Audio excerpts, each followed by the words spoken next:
الحمد لله رب العالمين والعاقبة للمتقين والصلاة والسلام على سيد المرسلين وعلى آله وأصحابه أجمعين أما بعد فأعوذ بالله من الشيطان الرجيم بسم الله الرحمن الرحيم۔ حاضرین محترم، آج آخری ہماری گفتگو ہے سیدنا ابو بکر صدیق رضی اللہ تعالیٰ عنہ کے حوالے سے، اور آپ کا جو خطبہ ہے، جو خطبہ آپ نے خلافت کے بعد آپ نے ارشاد فرمایا، اس لیے کہ سیدنا ابو بکر صدیق رضی اللہ تعالیٰ عنہ کے ہاتھ پہ ایک بیعت تھی جسے بیعت خاص کہتے ہیں، ایک بیعت ہے جسے بیعت عام کہتے ہیں۔ بنی سعدہ، ثقیفہ بنی سعدہ ایک مقام ہے، یعنی یوں سمجھ لیجیے کہ جیسے ہمارے ہاں میٹنگ ہال ہوتا ہے نا، تو یہ بھی مدینہ میں ایک میٹنگ ہال تھا انصار کا۔ یہاں پہ رسول اللہ صلی اللہ علیہ وسلم کا جب انتقال ہوا، آپ کی وفات ہوئی، انصار کا گروہ حضرت سعد بن عبادہ ان کی سربراہی میں وہاں پہ بیٹھا اجلاس کر رہا تھا۔ سیدنا ابو بکر صدیق رضی اللہ تعالیٰ عنہ، سیدنا فاروق اعظم اور حضرت ابو عبیدہ ابن جراح، ان کو معلوم ہوا کہ وہاں پر آپ علیہ السلام کی جانشینی کے حوالے سے اجلاس ہو رہا ہے، میٹنگ ہو رہی ہے، تو وہاں پہ انصار صحابہ کچھ جمع بھی تھے، تو سیدنا ابو بکر صدیق اور سیدنا فاروق اعظم آپ وہاں پر تشریف لے گئے۔ انصار کا یہ خیال تھا کہ خلیفہ انصار میں سے ہونا چاہیے، آپ علیہ السلام کا جانشین خلیفۃ الرسول انصار سے ہونا چاہیے۔ انصار کی اپنی خدمات ہیں، آپ جانتے ہیں کہ رسول اللہ صلی اللہ علیہ وسلم نے ہمیشہ ان کی خدمات کو یاد رکھا، ہمیشہ۔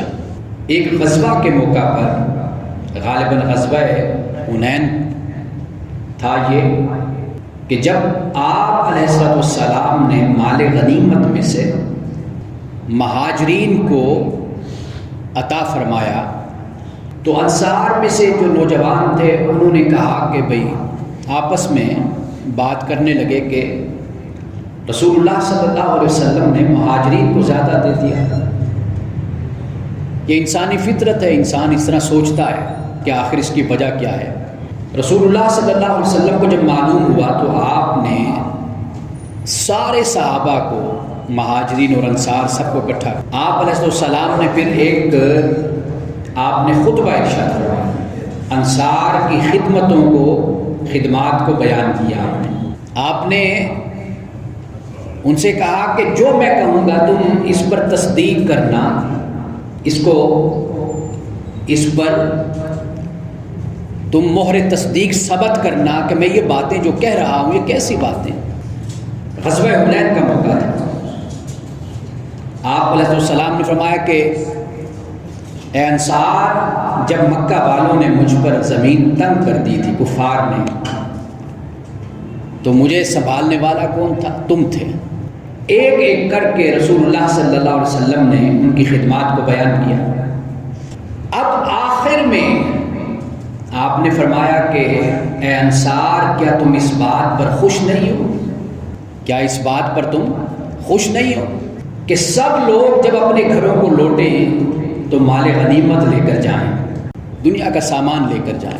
مجاہدین، آپ کو معلوم ہے کہ مال غنیمت اس مال کو کہتے ہیں جو جنگ سے ملتا ہے فتح کی صورت میں، اور مال فے اس مال کو کہتے ہیں کہ جو دشمن ہتھیار پھینک دیتا ہے اور کہتا ہے کہ جی ہم آپ سے جنگ نہیں کر سکتے، ہم اس بات پر آپ سے سلو کرتے ہیں کہ یہ ایک علاقہ یا اتنا مال یا فلاں چیز یہ آپ اپنے پاس رکھ لیجئے، اسے مال فے کہتے ہیں۔ جو جنگ کے بغیر ملتا ہے نا اس کو مال فے، اور جو مال غنیمت ہوتا ہے وہ جنگ کی صورت میں ہوتا ہے۔ خیر، اس پر ہم آگے جا کر جمعہ میں کسی وقت ہم بات کریں گے۔ تو رسول اللہ صلی اللہ علیہ وسلم نے کیا فرمایا اے انصار، کیونکہ انصار کو مال کم دیا، مہاجرین کو زیادہ دیا۔ انصار کے دل میں خیال آیا کہ رسول اللہ صلی اللہ علیہ وسلم نے مہاجرین کو کیوں زیادہ دیا، آپ کا تعلق مکہ سے ہے تو شاید اس لیے آپ نے ان کو زیادہ عطا کیا۔ کیا فرمایا رسول اللہ نے؟ فرمایا اے انصار، کیا تم اس بات پر خوش نہیں ہو کہ لوگ اپنے گھروں کو لوٹیں تو سامان لے کر جائیں دنیا کا، اور جب تم اپنے گھروں کو لوٹو تو مصطفیٰ کو ساتھ لے کر آؤ؟ تو کیا تم اس تقسیم پر راضی نہیں ہو؟ سیدنا امیر معاویہ رضی اللہ تعالیٰ عنہ وہ اس کے راوی موجود تھے۔ آپ کہتے ہیں کہ رسول اللہ صلی اللہ علیہ وسلم نے جب خطبہ دیا اور گفتگو فرمائی، ہماری یہ حالت تھی کہ رسول اللہ گفتگو فرماتے جا رہے تھے اور ہماری آنکھوں سے آنسو گرتے جا رہے تھے، اور آپ علیہ السلام کے اس خطبے پر، گفتگو پر ہم اتنا روئے کہ ہماری داڑیاں آنسوؤں سے بھیگ گئیں۔ یہ غزوہ حنین ہے۔ تو سیدنا ابو بکر صدیق رضی اللہ تعالیٰ عنہ جب ثقیفہ بنی سعدہ میں جب انصار سے ملے، سیدنا فاروق اعظم بھی ساتھ تھے، ابو عبیدہ ابن جراح بھی، انصار نے کہا کہ ہم نے رسول اللہ صلی اللہ علیہ وسلم کو مدینۃ المنورہ میں ٹھہرایا، آپ کی خدمت کی، ہم نے آپ کا ساتھ دیا۔ انصار کا مطلب یہ مددگار ہوتا ہے نا، مدد کرنے والا۔ سیدنا ابو بکر صدیق رضی اللہ تعالیٰ عنہ نے ان کی خدمت کو نگیٹ نہیں کیا تھا، یعنی اس کو مانا کہ بالکل اے میرے بھائیوں آپ صحیح کہہ رہے ہیں۔ پھر سیدنا ابو بکر صدیق رضی اللہ تعالیٰ عنہ نے مہاجرین کی گفتگو، جو ان کی خدمات تھی، ان کو بیان کیا اپنی گفتگو میں۔ انصار نے اس کو بھی تسلیم کیا، انصار نے اس کو بھی تسلیم کیا کہ بالکل صحیح ہے۔ ایسا نہیں تھا کہ ایک دوسرے کی خدمات کا انکار کیا جا رہا ہو، تسلیم نہ کی، جیسے ہمارے ہاں ہوتا ہے نا، کہیں پر کوئی اختلاف ہو گیا، سیاسی اختلاف کی میں بات کر رہا ہوں، تو ہم ایک دوسرے کی خدمات کو بھی بیان کرنا گوارا نہیں کرتے۔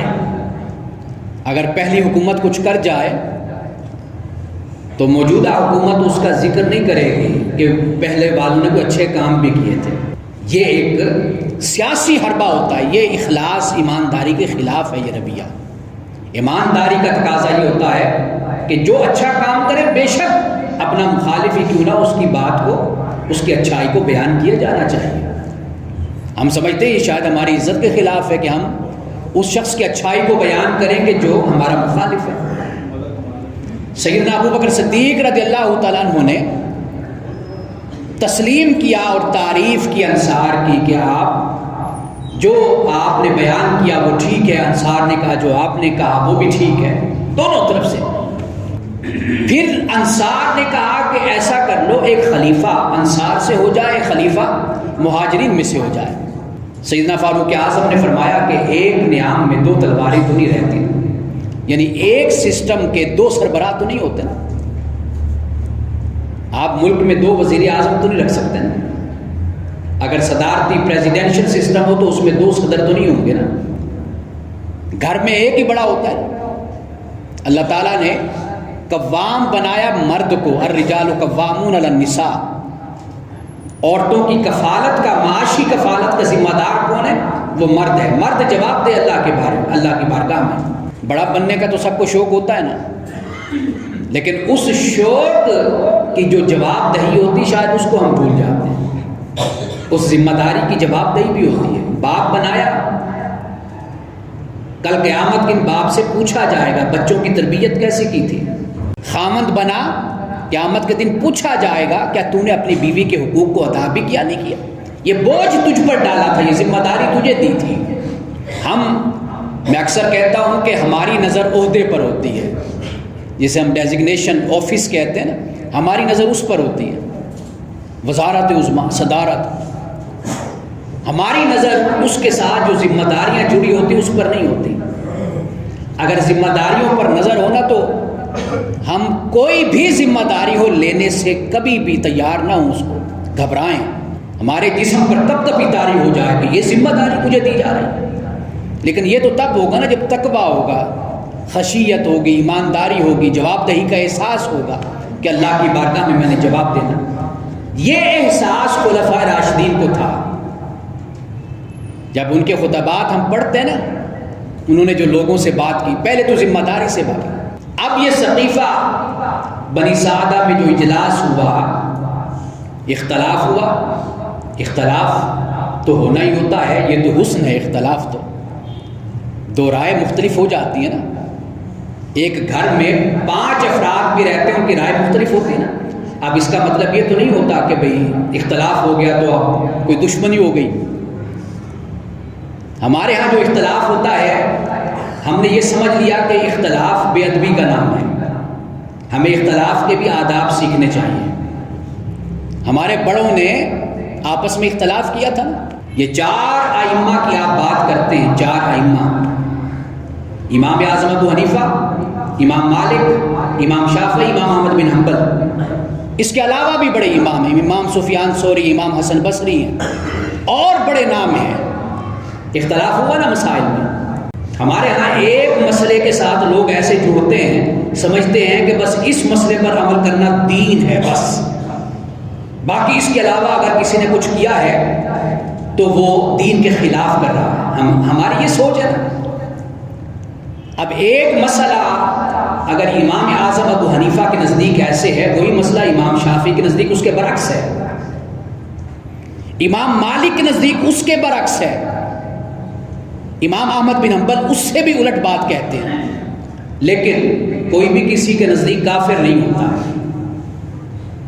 آج چونکہ ہمیں جو بتانے والے لوگ ہیں وہ ان باتوں سے واقف نہیں ہیں، ان کا مطالعہ نہیں ہوتا، ان کی تحقیق نہیں ہوتی، گہرائی کے ساتھ بات کو سمجھتے نہیں ہیں.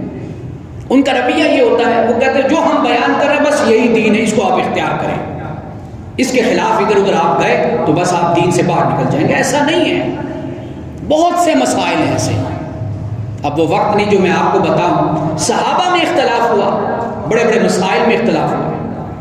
سیدہ عائشہ صدیقہ رضی اللہ تعالی عنہا کا موقف کسی مسئلے میں کچھ تھا، سیدنا فاروق اعظم، سیدنا عبداللہ ابن عمر، عبداللہ ابن عباس، عبداللہ ابن مسعود، معاذ بن جبل، ان کا نقطہ نظر مختلف تھا. اختلاف تھا. اختلاف تو جیتے جاگتے معاشرے کی علامت ہوتی ہے نا. آپ سے بیوی اختلاف کرتی ہے تو اس اختلاف کا مقصد یہ نہیں ہوتا کہ اس نے بے ادبی کر دی. اس کا مطلب یہ ہوتا ہے کہ آپ اس طرح سوچ رہے ہیں اس مسئلے کو، میں اس طرح سوچتی ہوں. اب اس میں سے جو بہتر حل ہے اس کو قبول کر لیں. امام اعظم ابو حنیفہ کا نام نعمان بن ثابت ہے. حنیفہ ان کی بیٹی کا نام ہے. امام اعظم ابو حنیفہ جب بھی کسی مسئلے میں مشکل میں پڑتے تو اپنی بیٹی سے بات کیا کرتے تھے کہ بیٹی بتا اس کا حل کیا ہے، خواتین کے یہ مسئلے ہیں. حضرت امام احمد بن حنبل کے پاس 2 بہنیں آتی ہیں اور مسئلہ پوچھتی ہیں. مسئلہ یہ ہے، ایک بات تو وہ یہ پوچھتی ہیں کہ اے امام یہ بتائیے، ہم چادر بناتے ہیں، دوپٹہ چادر، یہ ہمارا کاروبار ہے، ہم سیتی ہیں، کڑھائی کرتی ہیں. آپ یہ بتائیے کہ کبھی کبھی ہماری چراغ کی روشنی ختم ہو جاتی ہے، تیل ختم ہو جاتا ہے، ہم چاند کی روشنی میں بیٹھ کر اس کو بناتے ہیں. کیا جب ہم کوئی چادر بیچتے ہیں، دوپٹہ بیچنے جاتے ہیں، کیا ہمیں یہ بتانا چاہیے کہ یہ کام تو ہم نے اپنے چراغ کی روشنی میں کیا، یہ کام ہم نے چاند کی روشنی میں کیا ہے؟ کیا یہ بتانا چاہیے جب ہم سودے کو بیچتے ہیں؟ دوسرا سوال یہ کیا کہ ہم اپنی چادر بناتے ہیں بیچنے کے لیے، دوپٹے بناتے ہیں، کبھی ایسا ہوتا ہے کہ ہمارے چراغ کی روشنی ختم ہو جاتی ہے یا اس چراغ میں روشنی ہوتی ہے لیکن ہمسائے کی روشنی ساتھ شامل ہو جاتی ہے. آپ سے پوچھنا یہ ہے کہ کیا اس دوپٹے کی ملنے والی قیمت کہیں ہمارے لیے حرام تو نہیں ہو جاتی؟ حضرت امام احمد بن حنبل رونے لگے، فرمانے لگے اے بچیوں، تم واقعی کسی ایسے خاندان کی ہو کہ جس کے ماں باپ نے اتنی اعلیٰ تربیت کی ہے، اتنی اعلیٰ تربیت کی ہے کہ جو چاند کی روشنی کا بھی مسئلہ پوچھ رہی ہے، ہمسائے کے گھر سے آنے والی روشنی کا بھی مسئلہ پوچھ رہی ہے. امام احمد بن حنبل نے پوچھا اے میری بیٹیوں بتاؤ تمہارا تعلق کس سے ہے؟ انہوں نے بتایا کہ ہم حضرت بشر حافی کی بہنیں ہیں، وہ اللہ کے ولی تھے. یہ گھر کی تربیت ہوتی لیکن خواتین تھی نا. اسی طرح امام ابن سیرین، محمد ابن سیرین جن کا نام آتا ہے، ان کی بہن تھی فاطمہ۔ روایات میں آتا ہے کہ جب محمد بن سیرین کسی مسئلے میں مشکل میں پھنس جاتے تھے پھر اپنی بہن سے رجوع کرتے تھے، کیا میری بہن بتا اس مسئلے کے بارے میں لوگوں کو کیا بتاؤں۔ امام محمد بن سیرین خوابوں کی تعبیر کے حوالے سے مشہور ہیں۔ عرض کرنے کا مقصد یہ کہ یہ اختلاف زندگی کا حسن ہوتا ہے۔ ہم مسلمانوں کا مسئلہ یہ کہ ہمیں اتحاد اور اتفاق سے زیادہ نہ اختلاف کے آداب سیکھنے کی ضرورت ہے۔ ہمارا مسئلہ اصل میں یہ اختلاف کے آداب، مینرز، ایٹیکیٹس ہمیں یہ معلوم ہونے چاہیے۔ ہم سے جب کوئی اختلاف کرتا ہے تو ہم فوراً غصے میں آتے ہیں، لڑ پڑتے ہیں اس کے ساتھ۔ ہم کہتے ہیں نہیں، بس ہم نے جو کہہ دیا یہی درست ہے، یہی سچ ہے، یہی سب کچھ ہے، اس کے خلاف تم کوئی بات نہ کرو۔ ہمیں مسلمانوں کو اختلاف کے آداب سیکھنے چاہیے کہ ہم اختلاف دوسرے سے کریں لیکن دوسرے کا ادب اور احترام بھی ملحوظ خاطر رکھیں۔ جس عالم کی ہم بڑی عزت کر رہے ہوتے ہیں نا، جب اس کا نقطہ نظر ہم سے مختلف ہوتا ہے تو اس کی ساری عزت، احترام، سب کچھ اٹھا کے ہم چولہے میں پھینک دیتے ہیں، صرف اختلاف کی بنیاد۔ تو یہ اختلاف کے آداب کے خلاف ہے۔ صحابہ کرام میں اختلاف ہوا، تابعین میں ہوا، تبع تابعین میں ہوا، اتنے مسالک، مشارب، فقہیں وجود میں آئیں، سلاسل وجود میں آئیں۔ آپ دیکھیں نا، قادریہ، سہروردیہ، چشتیہ، نقشبندیہ، یہ سارے سلسلے کے وجود میں آئے، مختلف تھے نا ایک دوسرے سے۔ ہمیں اس بات کو بھی سمجھنے کی ضرورت ہے۔ میں اتنی بڑی تمہید میں نے کیوں باندھی؟ یہ اس لیے باندھی کہ اگر صحابہ کرام میں اختلاف ہوا تھا، وہ اختلاف اس بات کی علامت تھا کہ رسول اللہ صلی اللہ علیہ وسلم نے ان کی تربیت اس انداز سے کی تھی کہ وہ صحت مند اختلاف کریں، مثبت اختلاف کریں، اور جو رائے سب سے زیادہ صائب ہو قرآن اور سنت کے مطابق اس کو اختیار کر لیا جائے۔ میں کبھی آپ کو بتاؤں گا کہ فقہی مسائل میں کتنا صحابہ میں اختلاف تھا، فقہی مسائل میں کتنا اختلاف تھا۔ اب ہم اگر کسی رائے کو اختیار کرتے ہیں، ہم ایک صحابی کی رائے کو اختیار کر رہے ہوتے ہیں، کسی اور صحابی کی رائے کو چھوڑ رہے ہوتے ہیں۔ وہ نمازوں کے مسائل ہیں، ہمارے روزوں کے مسائل ہیں، زکوٰۃ کے مسائل ہیں، حج کے مسائل ہیں، نکاح طلاق کے مسائل ہیں۔ ان مسائل میں صحابہ کا اختلاف تھا، تابعین کا اختلاف تھا۔ ان میں سے ایک مسئلے کو ہم اختیار کرتے ہیں، باقی مسئلے کو چھوڑ دیتے ہیں۔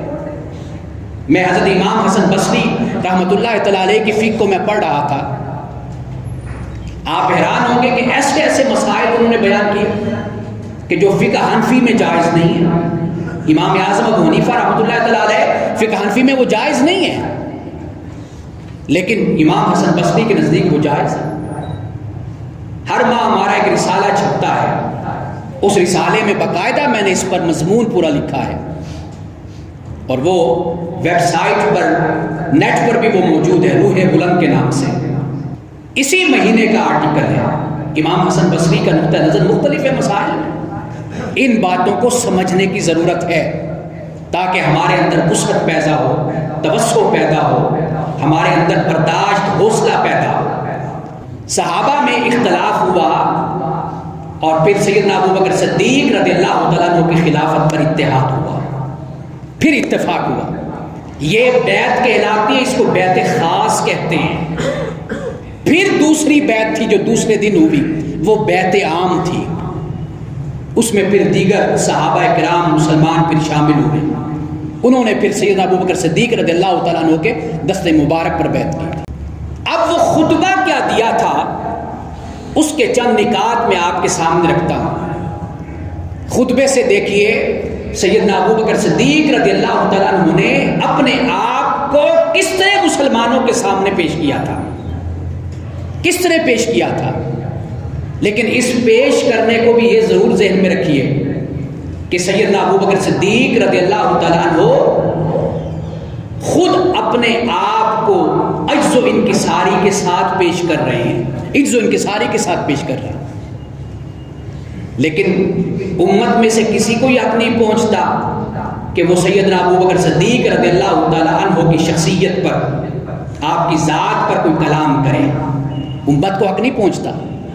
استاذ ہوتا ہے نا، وہ کہتا ہے جی میں کسی قابل نہیں ہوں، میں تو بالکل ہی ان پڑھ ہوں، جاہل ہوں، مجھے تو کچھ نہیں آتا. استاذ کہتا ہے نا ایسے. کیا اس کا مطلب یہ ہوتا ہے کہ شاگرد بھی ایسا کہنا شروع کر دیں؟ یہ نہیں مطلب ہوتا. یہ استاذ کا تقوی، اس کی پرہیزگاری، اس کا کردار اور اس کا عجز و انکساری ہوتی ہے کہ وہ اپنے آپ کو اس طرح لوگوں کے سامنے پیش کرتا ہے. سیدنا ابو بکر صدیق رضی اللہ تعالیٰ عنہ نے کیا فرمایا؟ آپ نے فرمایا پہلا نکتہ، آپ نے فرمایا کہ اے لوگو، میں بھی تمہارے جیسا ایک مسلمان ہوں. میں تمہارے جیسا ایک مسلمان ہوں، ایک انسان ہوں، میں تمہارے جیسا.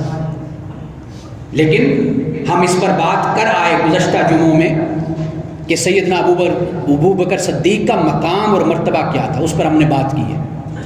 فرمایا میں تمہارے جیسا ایک مسلمان ہوں، یعنی یہ نہ سمجھنا میں خلیفہ ہوں، حکمران بن گیا، میں تم سے بالکل علیحدہ ہو گیا، کوئی نئی مخلوق بن گیا میں، جیسے ہمارے یہاں نئی مخلوق بن جاتے ہیں. وہی شخص ہوتا ہے گلی کوچوں میں پھر رہا ہوتا ہے سڑکوں پر، جیسے ہی اس کو کوئی عہدہ منصب ملتا ہے وہ خلائی مخلوق بن جاتا ہے. آپ کو پھر گلی کوچوں میں نہیں ملتا، پھر آپ کو اس کو ڈھونڈنا پڑتا ہے، بڑے پروٹوکول ہوتا ہے، پھر اس کے سیکرٹری ہوتے ہیں، ایک لمبی لائن ہوتی ہے اس کے، آپ اس تک پہنچ ہی نہیں سکتے. سیدنا ابو بکر صدیق نے فرمایا میں تمہارے جیسا ایک مسلمان ہوں، یہ نہیں کہ اب میں خلیفہ بن گیا کوئی تم سے علیحدہ ہو گیا. فرمایا نہیں. دوسرا نقطہ جو فرمایا، آپ نے فرمایا کہ میں نہیں جانتا کہ آیا تم مجھ سے ایسی باتوں کی توقع رکھتے ہو جنہیں رسول اللہ صلی اللہ علیہ وسلم آسانی سے پورا کر دیتے تھے. فرق ہے نا، وہ اللہ کے رسول ہیں، میں ایک مسلمان ہوں. وہ اللہ کے نبی ہیں، میں ایک صحابی ہوں. وہ نبی ہیں، میں غیر نبی ہوں. رسول اللہ سے تمہاری بڑی توقعات تھی. آپ علیہ السلام کی ہستی، ذات اقدس کہ جن سے کوئی اختلاف نہیں ہو سکتا. من یطع الرسول فقد اطاع اللہ، جس نے رسول کی اطاعت کی اس نے اللہ کی اطاعت کی. رسول کا مرتبہ اور منصب یہ ہے، اس پر بھی میں بات کر چکا ہوں. تو فرمایا کہ تمہیں رسول اللہ سے جو توقعات تھی نا، وہ توقعات رسول اللہ ہی آسانی سے پوری کرتے تھے. میں رسول اللہ کی جگہ نہیں لے سکتا، میں تو ایک ادنا سا مسلمان ہوں، تمہارے جیسا ایک مسلمان ہوں. تیسری بات